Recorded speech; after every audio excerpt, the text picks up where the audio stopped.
नमस्कार, मैं हूं संतोष पाठक और आप लोग देखना शुरू कर चुके हैं संतोष पाठक ऑफिशियल यूट्यूब प्लेटफॉर्म। सम्राट चौधरी के मंत्रिमंडल का विस्तार हो गया है। उस मंच पर आपको प्रधानमंत्री नरेंद्र मोदी भी हंसते मुस्कुराते हुए हाथ हिलाते हुए नजर आ रहे होंगे। उस मंच पर आपको केंद्रीय गृह मंत्री अमित शाह भी हाथ हिलाते हुए मुस्कुराते हुए नजर आ रहे होंगे, तमाम लोगों से मेल मुलाकात करते हुए नजर आ रहे होंगे। लेकिन उसी बिहार के पड़ोसी राज्य पश्चिम बंगाल, जहां की जनता, ये बीजेपी का दावा है, ऐतिहासिक जीत मिली है। पहली बार भारतीय जनता पार्टी की सरकार बनने जा रही है और उस ऐतिहासिक जीत के बावजूद पश्चिम बंगाल में जो हिंसक वारदातें हैं, जो आपराधिक वारदातें हैं, वो खत्म होने का नाम नहीं ले रही है। और पश्चिम बंगाल के हालात को सुधारने की बजाय अमित शाह जश्न मनाने में डूबे हुए हैं। एक बार फिर से केंद्रीय गृह मंत्री पर, मोदी के गृह मंत्री पर सवाल उठ रहे हैं। और इस बार ममता बनर्जी ने जो ऐलान कर दिया है, क्या वो अंतर्राष्ट्रीय स्तर पर भारत की किरकिरी कराने वाला बयान है?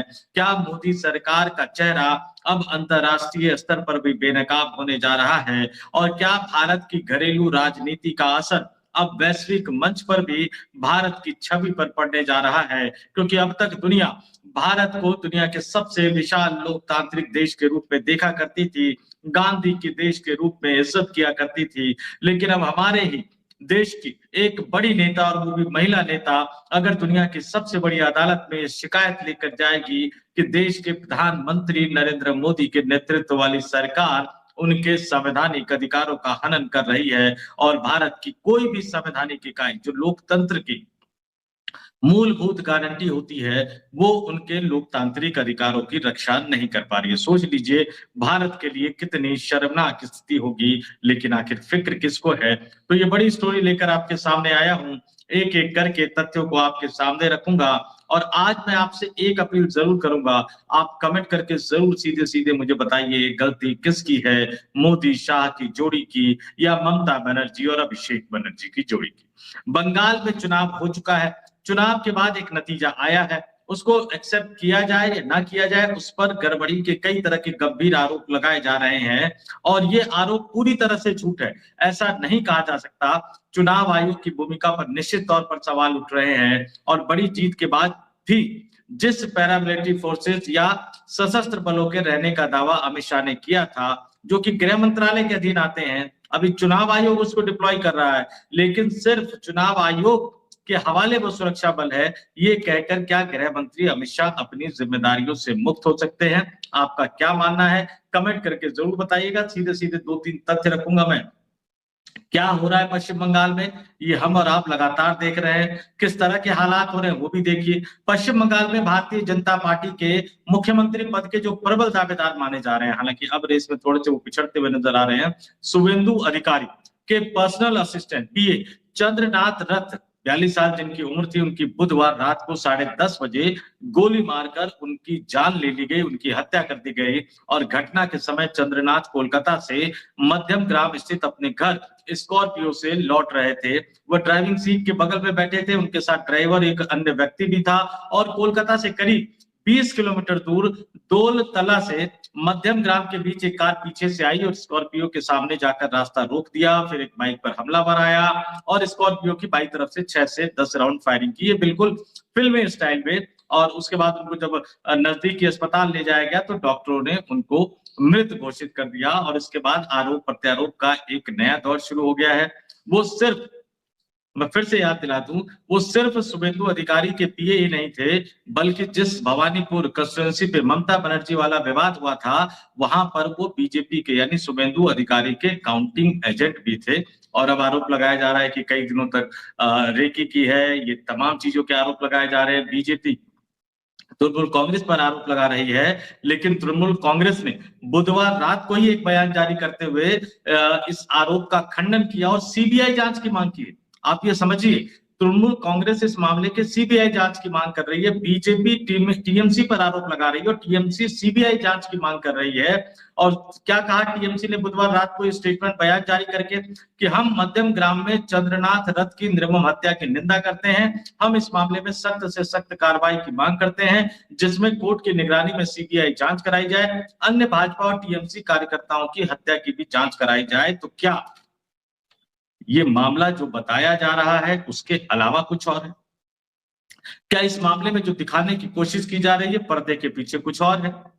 तृणमूल कांग्रेस भी अगर इसकी सीबीआई जांच की मांग कर रही है तो क्या वो वाकई अपनी गलतियों को छुपाना चाहती है या वाकई उसकी कहीं गलती है या नहीं?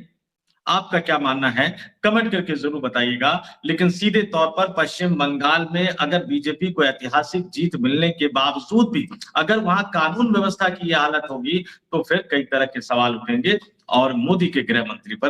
अब चाहे जम्मू कश्मीर के पहलगाम में हुआ आतंकवादी हमला हो, दिल्ली के लाल किले पर हुआ बम ब्लास्ट हो, और जब से अमित शाह गृह मंत्री बने हैं 2019 से लेकर 2026, पिछले 7 सालों में आप खुद ही जाकर गूगल पे सर्च कर सकते हैं कि कितनी आतंकवादी वारदातें इस देश में हुई और कहां-कहां अमित शाह फेल रहे। लेकिन अब ममता बनर्जी के एक बड़े ऐलान से भी सनसनी फैल गई है। टीएमसी ने जो बयान जारी किया, सीबीआई जांच की मांग की, तमाम हत्याओं की सीबीआई जांच की मांग की, और अब ममता बनर्जी जिन्होंने साफ कह दिया है कि भले ही उन्हें मुख्यमंत्री पद से हटा दिया जाए, उनको वो इस्तीफा नहीं देंगी। संवैधानिक संकट तो नहीं है, लेकिन फिर भी कई तरह की बातें कही जा रही है। और अब ममता बनर्जी ने कालीघाट में नवनिर्वाचित विधायकों के साथ बैठक में इस्तीफा देने से साफ-साफ मना कर दिया, चुनाव आयोग पर धांधली का आरोप लगाया, सुप्रीम कोर्ट जाने का ऐलान किया। और इतना ही नहीं, ममता बनर्जी ने विधायकों की बैठक में यहां तक कह दिया कि अगर जरूरत पड़ी तो वो दुनिया की सबसे बड़ी अदालत में भी जाने को तैयार है। क्या कहा ममता बनर्जी ने, वो मैं कह देता हूं, आपको पूरा विस्तार से बता देता हूं कि ममता बनर्जी ने साफ-साफ लफ्जों में कह दिया कि वो मुख्यमंत्री पद से इस्तीफा नहीं देंगी। ममता बनर्जी ने चुनौती देते हुए कहा कि वे चाहे तो मुझे हटा दे, राष्ट्रपति शासन लगाना है तो लगा दे, लेकिन मैं हार मानने वालों में से नहीं हूं। उन्होंने चुनावी नतीजों को धांधली करार देते हुए इसे सुप्रीम कोर्ट और जरूरत पड़ने पर अंतरराष्ट्रीय अदालत, इंटरनेशनल कोर्ट ऑफ जस्टिस, फिर से ध्यान से सुनिएगा, ममता बनर्जी कह रही है कि सुप्रीम कोर्ट में तो चुनौती देंगी, लेकिन अगर जरूरत पड़ी तो वो अंतरराष्ट्रीय अदालत, इंटरनेशनल कोर्ट ऑफ जस्टिस में भी जाकर इनको चुनौती देगी। वो कह रही है कि 100 सीटों पर लूट हुई है, 100 सीटें उनसे छीनी गई है, उनकी लड़ाई भाजपा से नहीं चुनाव आयोग से हुई और चुनाव आयोग ने उनके साथ बेईमानी कर दिया। 100 सीटों पर धांधली करके भारतीय जनता पार्टी को जिताया गया। तृणमूल कांग्रेस ने, सुप्रीमो ने सीधे सीधे कहा कि उनकी लड़ाई भाजपा से नहीं बल्कि चुनाव आयोग से थी। उन्होंने आरोप लगाया कि आयोग की मदद से ही जनादेश को लूट लिया गया है। अगले सप्ताह राज्य के विभिन्न हिस्सों में टीएमसी की फैक्ट फाइंडिंग टीम में भेजी जाएगी, जो हार के असली कारणों और गड़बड़ियों की जांच करेगी। इसके साथ ही उन्होंने पार्टी के अंदर जो कई विभीषण की बात कही जा रही है, उनके लिए गद्दार शब्द का इस्तेमाल करते हुए कहा कि उनकी लिस्ट बनाई जाएगी। ममता बनर्जी ने कहा, उन्होंने अपने नेताओं को निर्देश दिया कि चुनाव के दौरान पार्टी के साथ गद्दारी करने वाले नेताओं की एक विस्तृत लिस्ट बनाकर सौंपी जाए।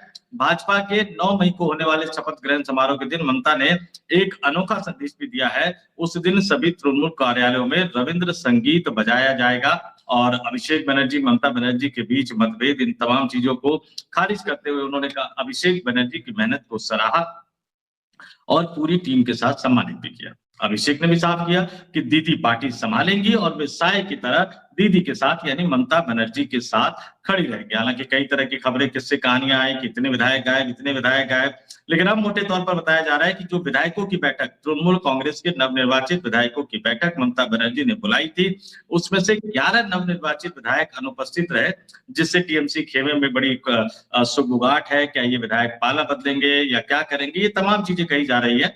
लेकिन एक और तरीका उन्होंने निकाला है कि चुनाव बाद जहां भी तृणमूल कांग्रेस के कार्यकर्ताओं, नेताओं के साथ अगर हिंसक वारदातें हो रही है तो उन्होंने कहा कि ऑनलाइन पोर्टल का सहारा लेकर अपनी शिकायत दर्ज करवाए, अगर पुलिस थानों में शिकायत दर्ज नहीं हो रही है तो।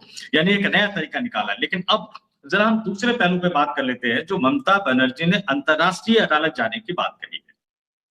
मैंने फिर कहा, अंतरराष्ट्रीय अदालत क्या फैसला करेगी, कैसे करेगी, मामला सुनेगी या नहीं सुनेगी, लेकिन ये तय है कि वो जो भी फैसला करेगी, अगर वो मामले की सुनवाई करती है, भारत सरकार उसको मानने के लिए बाध्य नहीं है। लेकिन अंतरराष्ट्रीय स्तर पर इससे भारत की बहुत ज्यादा किरकिरी होगी, इस किरकिरी से बचना चाहिए। लेकिन सवाल ये है कि क्या मोदी शाह ममता को मनाने की कोशिश करेंगे, क्या मोदी शाह ममता को मना पाएंगे, क्या ममता बनर्जी को समझा पाएंगे। और सबसे बड़ी बात है कि फिर वही बात होती कि न्याय होना ही नहीं चाहिए, न्याय होते हुए दिखना भी चाहिए। अगर देश के किसी राज्य में 15 साल तक मुख्यमंत्री रह चुकी नेत्री को आपके पूरे के पूरे चुनावी प्रोसेस पर भरोसा नहीं है, तो क्या आप अपनी जिम्मेदारी से मुक्त हो सकते हैं?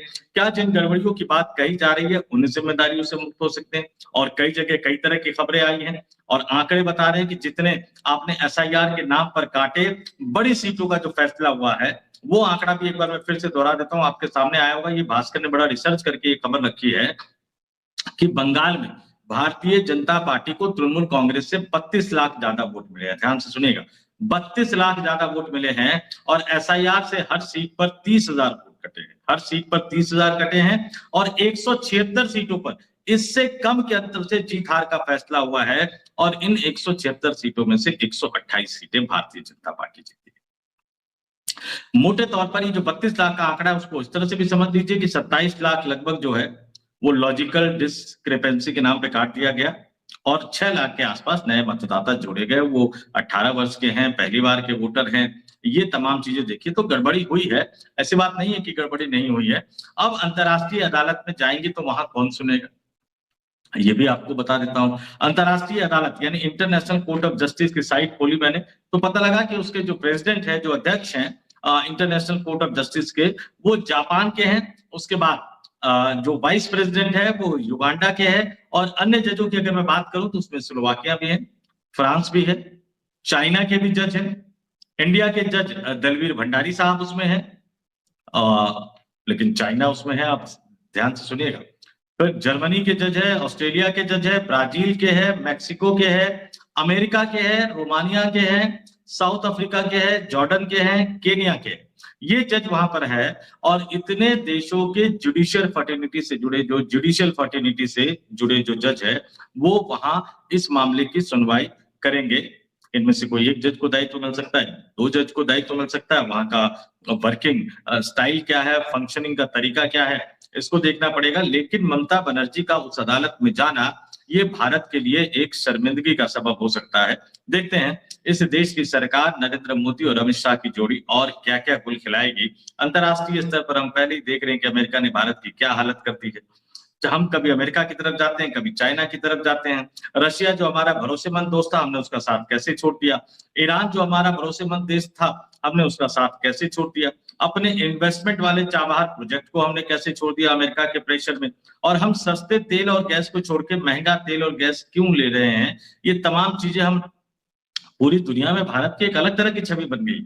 और ऐसे में अगर ये मामला भी इंटरनेशनल कोर्ट ऑफ जस्टिस में जाता है तो निश्चित तौर पर भारत की इससे बहुत बड़ी किरकिरी होगी। लेकिन क्या करें, ये तो इस देश के संवैधानिक संस्थाओं को भी सोचना पड़ेगा, चुनाव आयोग को भी सोचना पड़ेगा, सुप्रीम कोर्ट को भी सोचना पड़ेगा। विथ ड्यू रिस्पेक्ट, इस सुप्रीम कोर्ट को भी ये सोचना पड़ेगा कि वो सिर्फ ऑब्जर्वेशन देने के बजाय उनके जज बड़े बड़े बयान यानी क्या बोलते हैं उसको, हेडलाइन वाले जो वो ऑब्जर्वेशन देते हैं, जो कथन बोलते हैं मुकदमों के बीच में, वो बोलने की बजाय उन्हें अपने फैसलों में भी सख्ती दिखानी पड़ेगी।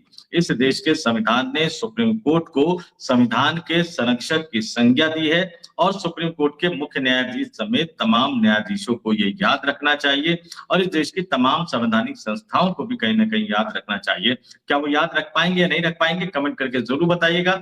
इस पूरी स्टोरी को लेकर आपका क्या मानना है ये भी बताइएगा। इस वीडियो में इतना ही, जाते जाते फिर आपसे अपील आग्रह, वीडियो पसंद आया तो लाइक कर दीजिएगा, शेयर करके 2-4 लोगों तक जरूर पहुंचा दीजिएगा, कमेंट करके हम तक अपने विचारों को जरूर पहुंचाइएगा। और हाँ, संतोष पाठक ऑफिशियल यूट्यूब प्लेटफॉर्म को सब्सक्राइब करना मत भूलिएगा। और अगर मेंबर के तौर पर, स्पेशल व्यूअर के तौर पर हमारे इस यूट्यूब मंच को आप ज्वाइन कर सके तो आगे बढ़िए। संतोष पाठक ऑफिशियल यूट्यूब चैनल को मेंबर के तौर पर, स्पेशल व्यूअर के तौर पर भी ज्वाइन कीजिए। इसके लिए बहुत ज्यादा राशि खर्च नहीं होगी आपकी। तो इस वीडियो में इतना ही, मुझे यानी संतोष पाठक को दीजिए इजाजत। आप तमाम लोग जुड़े रहिए, बने रहिए और देखते रहिए संतोष पाठक ऑफिशियल यूट्यूब प्लेटफॉर्म। बहुत बहुत धन्यवाद, आभार, नमस्कार।